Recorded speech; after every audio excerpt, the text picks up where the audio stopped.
Ang alam ng karamihan na ang puno ng papaya, kapag namulaklak lang, ito ay walang pakinabang at ito ay di namumunga, ito ay pinuputol na lang, ang tawag sa punong ito ay lalaking papaya.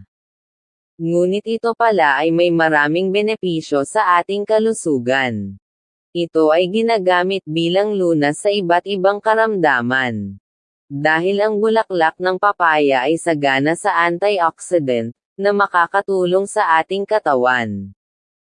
Ito ay nagpo-promote ng daloy ng dugo para maiwasan ang stroke at heart attack.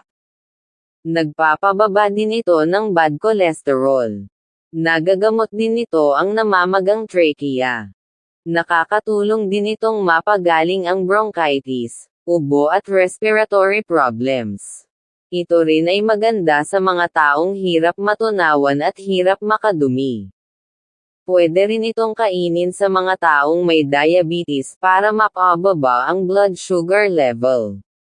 Ang dapat mo lang gawin ay kumuha ng isang baso ng bulaklak ng papaya, at hugasang mabuti, at pakuluan mo sa 4 na basong tubig, sa loob ng 5 minuto.